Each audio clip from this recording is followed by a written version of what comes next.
What is going on, everybody? Boom, boom, boom, boom, boom. Critic and the Common Man here, back with another short review of The Falcon and the Winter Soldier, up today, episode 5, which was apparently called The Truth. I didn't realize that these episodes had names, but when I was looking that up, that's what I found. So episode 5, The Truth. If you have not watched episode 5, The Truth, click off of this, go watch it, and then come back. Why is it called The Truth? Let's get to the bottom of it. Yeah. As always, guys, if you wouldn't mind, we always appreciate a like and a subscribe. If you're just listening to this, jump on over to YouTube and watch us. You know, you're missing a whole half of this podcast. You don't get to see our beautiful faces. It's true. It is the best half of this. I'm pink. All right, man, let's jump right into this. This show, The Falcon and the Winter Soldier, is becoming very much more heartfelt, it seems, with every episode. There's a lot going on, and then this one specifically, they're really playing on family.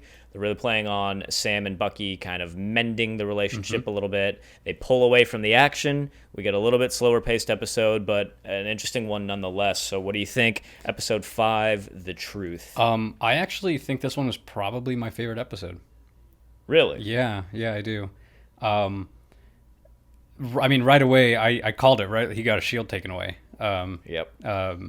I knew, I was like, there's no way that the U.S. or whoever the Avengers police would let him keep that after he was like, on social media, just, I don't know. I saw that coming.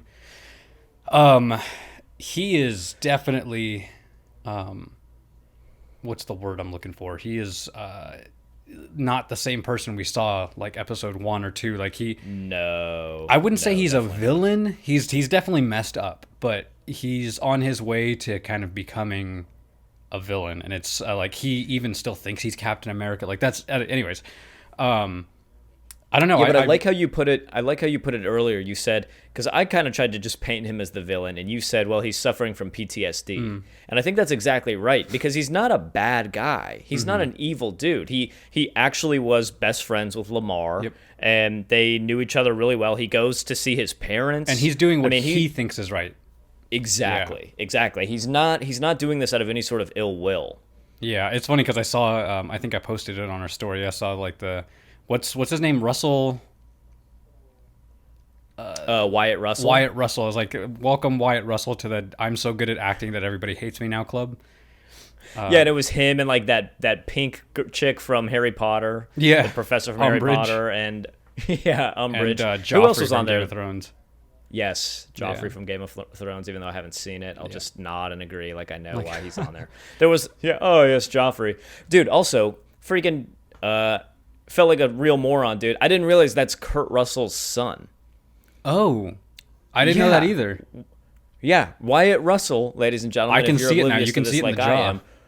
You absolutely can. Wyatt Russell is Kurt Russell's son, and I didn't know that until I saw an article. You know who he could play? Who? The Crimson Chin. Actually, he would. Yeah, he really could. No, you got to be buff. The Crimson Chin was pretty jacked. He can get there. You know who I feel like could play the Crimson Chin? I feel like Mel Gibson could play the Crimson Chin pretty well. Although he might be a little too big. Yeah.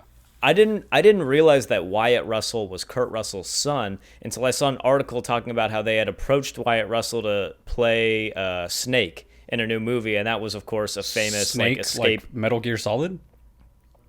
Yeah, well, who's the guy? What is it, like Escape from L.A., the movie where Kurt Russell's in it and his character's name is Snake, and I'm pretty sure that's like where the origin of that character comes from. I didn't know that. And he's like the spy soldier Solid guy. Snake. Well, I guess they approached Wyatt Russell about playing him in a movie, and he said no. Apparently, he turned it down. But I didn't even make the connection because they're like, oh, he's going to play. He won't follow in his dad's footsteps as playing Snake, and immediately the light bulb went off. Oh. Obviously, this is Kurt Russell's son. So there you go. If you guys were oblivious to that like I was, this is Kurt Russell's son. Now that we've cleared the air there, we got that out of the way. Chris is currently giving us an extreme close-up. And he's back. What do I do? I liked this episode too, actually. And even though, well, and I can't even say there was no action because they kick his ass in the beginning of this. They actually fight. They're like, Bucky and Sam are like, That's right, and they take the shield. Yeah, man. Yeah, when they take the shield, they kick his ass. It was a pretty good fight, too. It was pretty intense. Yeah.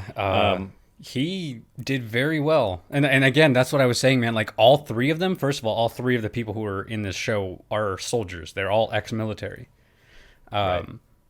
And just seeing that, and then the way that John Walker's character was, the way he is able to like keep up with them and stuff. Like he is clearly, he's in his prime, first of all, and I think he's better trained. I think he was like special forces or something like that. So like he just, on top of the fact that he now has the serum, like he has an edge on them, and it's kind of intimidating. I don't know where his character is going to go from here, though. I mean, I I'm not sure understand either. he's.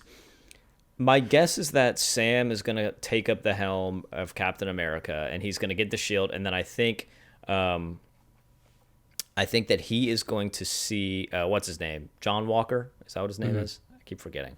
I think he is going to see Sam taking up the helm as Captain America, and he's going to kind of from the shadows get angry and be Yeah. like, "No, I'm Captain America," and come back to try to take the shield from him or something. I'm pretty sure, and I did some research in the comics and stuff, just so that people would kind of, we'd be a little better prepared for the comments and stuff, where people are like, "You're not Right. even," whatever. I and obviously the show deviates a lot from the comics, but I think he's going to slowly become something other than Captain America if the comics are right. Okay. But yeah, like I don't know. I liked the episode because it humanized everybody a lot more. Like it didn't, when you come from movies like the Avengers and all of those big blockbusters that we see where it's a lot of action, like most of the film is action. It's cool seeing where these characters come from, like seeing Bucky, like that scene in the last episode where he was at the campfire. Moments like that where we see the real person under the suit, if you will. It to me adds a layer of character to the person that we're seeing. Yeah, it adds depth, It- definitely. thank Well, you. and That's the you word make I a was good looking point because in these Avengers movies, you either see these people in action fighting or you just don't see them at all. Yeah. And it does leave you wondering, what do they do when they're not fighting for the just Avengers? T-pose. Right. What do they? Yeah, they're just all hanging out at like Comic-Con or something. Like, what do they do when they're not actively fighting crime or saving the world? They're just, for the most part, they're just regular people. I mean, Sam especially, he has a pretty humble, modest life in Louisiana where his sister's raising two boys and she's not making a ton of money and they're trying to fix up their shrimping boat and all Being that. threatened by terrorists. Yeah. Yeah, being threatened by terrorists. I mean, it's a pretty uneventful life, and it is an interesting take to see them in that light where they're not just always heroes saving the day. Yeah. I like where the episode went, where it kind of showed just the average day for Sam, and seeing Bucky there too. Like it's clear, especially when you watch it back from the beginning. You can see how the relationship has kind of changed over the few episodes or whatever. And now they won't admit it. Even at the end of the episode, they're like, we're just two guys. Right. Two guys with mutual friends. Exactly. Who aren't around. They're We're just two guys. They're friends now. They're too macho to admit it. They don't. It's like the unsaid things between them at this point. They've gone through too much now together, and they both realize what the other person's point of view is, and they're both also connected by Steve, and so it's really cool. I think that's why I liked the episode, was because you could see the growth in their characters together as partners, really. And I think that's the whole point. I mean, even the trailers were showing them like where they're like, we're not doing, we're not partners. We're not, there is no mission or whatever. Yeah. I don't remember what the hell the trailers were saying. Yeah, this episode pushed their relationship along pretty well, Yeah. and it got it to a point where it needs to be. How are you feeling about the show overall? Like, what is your overarching feeling for this, or sentiment towards this show right now? I really like the show. It especially if you watched it again from beginning to end, and I think I'm going to do that after it's all out. I guarantee you the pacing is so much better than WandaVision, because you have action and then you have an episode where there's moments of like human interaction, and you're it's really like back to back. You're seeing all the characters kind of split up and stuff, and you're seeing where they come from and why they're acting the way they are, why John Walker is broken, and seeing him go to his dead friend's family and having that kind of humanizing moment where you're kind of like, man, he's really not that bad. Seeing Sam, fighting these things in the air in the very beginning, but that's the most we've seen him really do. That was the most action packed, was the first like 2 to 5 minutes. And then there are scenes of action in between, but I think the show right away set it up that like, okay, get the action out of the way because this is not going to be about explosions and stuff like that. This is about who these people are. I really like the show, man. I think it's very well done, not just on an action level because it is super entertaining when there's action, but as like character development, it's phenomenal in my opinion. Like the character writing is great. Yeah, I'm glad you like it. I don't know, it's hard. There's a lot of good content out there right now, and we're reviewing some other things that we're really into at the moment. I don't know if it's my favorite show out there at the moment. Yeah. There's a couple other things that I personally am enjoying a little more. It's a little bit, I think predictable is the word that my mind is going towards here. It seems a little bit predictable at this point. I like it. I like it more than I liked WandaVision, and I'm definitely invested in this. I'm still interested to see what happens every week, but I'm not on the edge of my seat, like cannot wait for Friday so that a new Falcon and the Winter Soldier drops. I'm still not quite there with this show. Mm-hmm. Although I will say next week's going to be interesting. We saw the return of George St. Pierre, who I mentioned in the very first episode, the bald guy who was fighting them in the helicopter. I don't remember his name in the actual show. And then, of course, Carly is... I don't know, probably something like that. Something like that. Yeah, you're probably pretty close. Carly then, of course, is also kind of revved up to have a pretty action-packed episode. So I do think, while this episode was a little slower, not that it was a bad episode, I actually enjoyed this. But while this episode was a little bit slower, I do think that next week... or rather this week on Friday, get ready to ramp up a little bit. There's going to be some action. I do have a question for you. What do you got? Also really quick, seeing Zemo at the end with him and Bucky, kind of nice. Like where he pulled the trigger, but it was like symbolic in that, like, like you're dead to me kind of a thing. Like I spared you. I could have killed you. So like as far as like I see it, it's done between us. And that's me being Bucky. That's how he talks, You're very insightful. Yeah. But I am curious, what do you think is inside that box that he got from Wakanda? Sam got from Wakanda. Yeah, I don't know. I thought it was like his suit or something. I didn't know what it was. It's like, I feel like it's got to be some sort of suit. I thought that it might be his wings back. Right. But then I started realizing that, like, well, if they were going to make him a suit, like, dude, what if it's a suit like Black Panther's where it just like just all over him, like it just appears? Like, it would be freaking awesome. I mean, it's Wakanda. I don't know. I'm hoping it's like some like his wings weren't made of vibranium, I don't think, right? No, I don't think so. He had like Iron Man tech. I'm pretty sure he had like Tony Stark tech. So his was literally just made out of probably iron and metals and whatever. Yeah. But that would be pretty amazing if they gave him some sort of vibranium Falcon I think he's suit. going to get something. Like, otherwise they would have shown it to us, man. Like they're totally they're playing it up for us, and they're playing it up for the next episode. Absolutely. If it was as simple as he opened the box and it was just his same old wings and a new what was his little drone called? Nightwing.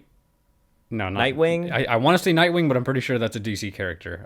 Yeah, that's definitely DC. Redwing stuff. Redwing, yeah. I was gonna say if it was as simple as him just getting Redwing back, I feel like they would have just. I feel like they would have just shown it, but yeah, I don't know. We're gonna find out. That's a good question. Can you imagine like Redwing and just just this giant robot comes out?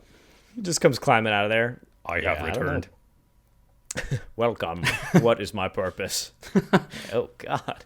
Never mind. Yeah, I don't know. So we're definitely primed for a pretty interesting episode coming up here in episode 6. How many episodes are in this season? 8? I guess it's. Oh, I saw somebody say that like in one of their stories, one of the accounts that we follow, that like it was a great penultimate episode. So I'm like, was this so there's only going to be 7 there's episodes? only going to be 6? No, that was only episode 5. Oh, I'm pretty sure that was episode 5. Maybe. I think so. I think we knew this going in. I'm pretty sure when we did the trailer, we talked about this, where we were like, yeah, it's only 6 episodes. Weird. Huh, man, I was not expecting it to be at the finale already. I thought it doesn't feel like it's at the finale. No, definitely not. I would take that with a grain of salt if you guys are listening out there. I want to check on that and see if there's actually. Hold on, let me look it up. Yep. Stand by. All right, people, we can confirm there are only 6 episodes. I didn't realize that. So this was indeed the pentultimate episode. It's a great word, but not a great feeling now that we are pretty much at the end here. Wow. Man, that actually kind of changes my opinion to this whole show. Now that I kind of wish we'd brought that up earlier because I don't want to hash it out for too much longer, but I feel like we are not at a comfortable finale yet. No, and I don't know if maybe the finale is going to be longer because you have to remember too that like each of these episodes is like 45 to 60 minutes long. So, you know, unlike WandaVision, which was I think 20 minutes at the most, 20 to 30 minutes. Yeah. Like this is like 2 episodes in one, if you think about it. Damn. So what's next? What's after the Falcon and the Winter Soldier? Shang-Li or Loki? Or Loki comes out in July. Loki's next. Is it Shang-Chi? Shang-Li, Shang-Chi, maybe Shang-Chi. I think it's Shang-Chi and the Legend of the Ten Rings. Sure. I'm pretty sure that comes out in May. Black Widow comes out also in May. So I think Black Widow is next, then Shang-Chi, then Loki. Okay. Yeah. Huh. All right. Well, there you go, people. We're at the pentultimate episode. I really wasn't expecting that. I thought we'd have a little bit more, but like, I will say that it does feel like it's the lull before the storm. I think the next episode is going to start strong and throw us into like, okay, we got to get Carly. It's going to have to, man, because and remember she said nothing set up at the point. At the end of that episode, I completely forgot about that. At the end of the episode, she like put out like a beacon or something on her phone, and everybody in the park stood up. And I don't think it's just happening there. I think it's going to be people all over the world that are going to be kind of doing terrorist things. Man, okay, there we go. Well, people, will be back in a few days for the season finale wrap-up of The Falcon and the Winter Soldier. Man, this went by quick. Yeah, it did. Feels like just yesterday we were just watching trailers for this, and it seemed like it was so far off in the future. Yep. Now all of a sudden here we are at the finale. But of we this do have thing. Mortal It's Kombat amazing. this week too, so. We do have Mortal Kombat. I'm excited for that. All right, everybody, you know the drill. If you enjoyed the video, please leave a thumbs up or subscribe. We got a ton of content coming out. We always appreciate the watch. I'll put a up comment down Danny's below. address here, and you guys can send any care packages. Perfect. Show up at my front door. It's great. Go ahead and leave my garage door code too. They'll appreciate that. Here's a social. Yeah, and my social, my mother's maiden name. Here we go. Okay, everybody, we really appreciate it. If you're just listening in, again, you can always jump over to our YouTube and check us out. We appreciate a subscribe. We always appreciate a thumbs up, thumbs down, fair is fair. Leave a comment down below. Let us know what you guys think is going to happen in this finale and what you've thought of this season so far. Chris, you got anything else for episode 5 of The Falcon and the Winter Soldier? I just want to say that I really want a hulking Red Wing mech now. So, yeah, I do too. If you don't deliver that Disney, you're pretty much dead to me. So. There you go. You heard it from the critic himself. Pretty much dead to me. All right, everybody. We'll be back next week for our final review of The Falcon and the Winter Soldier. Check out our other videos on YouTube now. Otherwise, we are out of here. Peace.